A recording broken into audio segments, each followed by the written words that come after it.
After being overshadowed for essentially the entire season, the Indiana Pacers are now on their way to the NBA Finals. A big reason for their success is a really unique offense, one that I believe every NBA team can learn from. And in today's video, I want to discuss how their offense is so unique and why it's just so hard to guard. Just like everyone else, the Pacers want to space the floor as best as they can. Most teams do this by having their guys stand at the three-point line, have a ball handler create dribble penetration, and then make a play. But as we've seen this postseason, defenses have done a great job mucking up that spacing.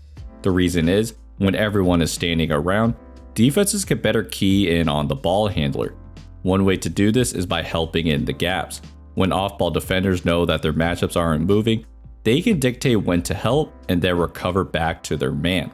But Indiana takes advantage of this defense by using a ton of improvised off-ball movement to balance that spacing. Because those defenders are watching the ball, there's opportunities to move to create better spacing and much better shots. My favorite concept that they use is when they have one guy move and then another guy fill that space. The whole team doesn't do this in unison like the Grizzlies, but it's a powerful tool that creates a lot of confusion. As one guy moves, the other guy fills that space, which forces the defender to make a decision between the ball and man.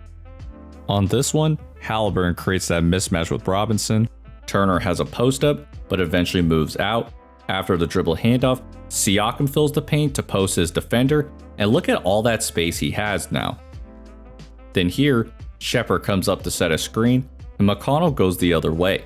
Mathurin moves to fill the top of the key before seeing a cutting opportunity at the rim. If we look at some of these possessions again, it really is just a simple isolation at the end of the day. However, when the ball handler and other off-ball guys move in unison, defenders have to make split-second decisions to figure out where they need to be, and that's how they get lost. It gets even harder when the Pacers start incorporating other concepts.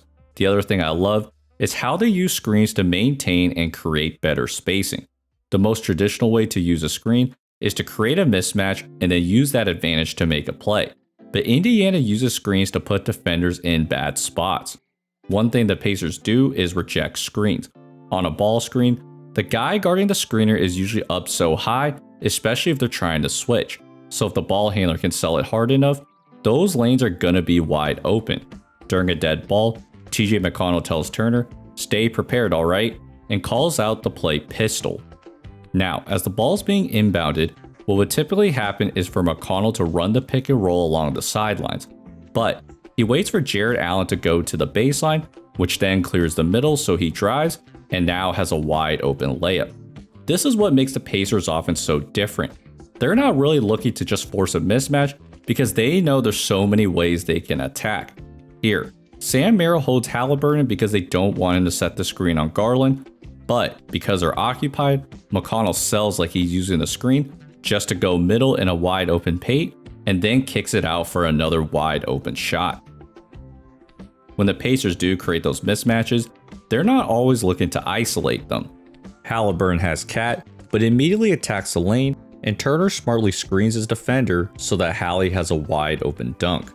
These screens are set in all kinds of ways to just open up lanes. OG Anunoby's watching Tyrese Haliburton, but Nesmith sets a screen to make OG deal with another action.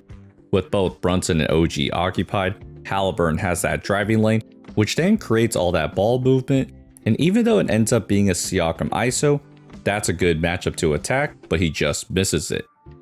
The off-ball screen that the Pacers most commonly use though is the flare, and as you may be able to guess, it's to distract the help defenders, and this time, Miles Turner is wide open in the paint.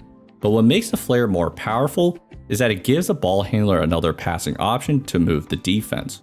On this one, TJ McConnell is running a pick and roll, and Obi Toppin has a flare screen set. Now, DeLon Wright is the gap defender and sees the flare screen, so he's trying to get in a good position. That's when Toppin moves out of it though, and Wright is now behind, and Toppin attacks Brunson for a foul. The flare opens up a lot of options. Here, Turner sets a screen and looks like he's setting a flare, except he slips it, and then Nesmith, who sees that Nembhard has a driving angle, screens his own guy to create the open lane, and Toppin has a wide open three.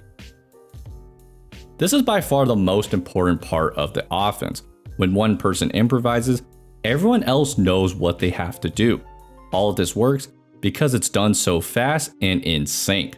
And that's exactly why the Pacers don't need to mismatch hunt. Yes, they obviously would love to have Jalen Brunson in every single action, but no matter who the defender is, dealing with multiple actions at top speed is hard for anyone. And this allows Indiana to continue running their normal offense because their main focus is figuring out how to create space. That's why this team loves to run so much. The reliance on speed is really useful in transition, especially off of made baskets. Because the opponent is naturally under their own basket, that's when Indiana pushes the most to create a numbers advantage.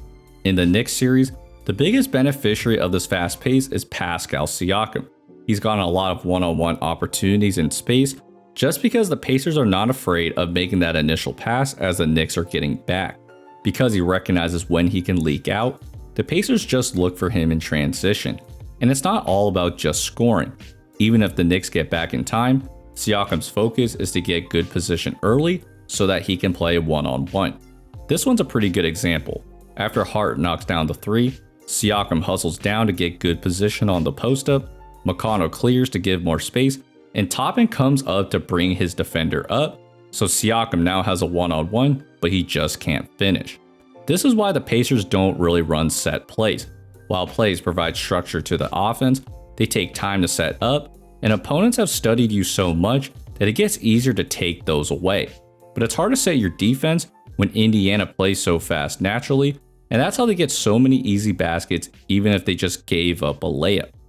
In the half court, Indiana's much more focused on dictating the pace on every single possession. Think of it as having control over the speed of the game at any moment, not just playing fast or slow, but choosing when to shift those gears. For example, this just looks like a normal pick and roll, and because Halliburton's going slow, Brunson thinks that he has enough time to get back to Nesmith. But Hallie then speeds up, which gives him a lane and a layup. Later in the period, Hallie looks like he's just isoing Bridges, so with McBride helping in the gaps, Hallie throws it to Toppin to make McBride move back, and now they start speeding things up. Hallie has a lane, Toppin stays at the three-point line, and has a decent look. This is how Halliburton gets defenders off balance. They're not sure when he wants to speed up or slow it down, and on this double drag, he looks like he's just running it like a normal pick and roll, but then throws it to the big man and turns it into a dribble handoff. The defense is late to react again, and Turner has a dunk. When you put all these concepts together, it's easy to understand why the Pacers have made it to the finals. Their offense is cohesive, unique, and something that most teams are just not used to guarding.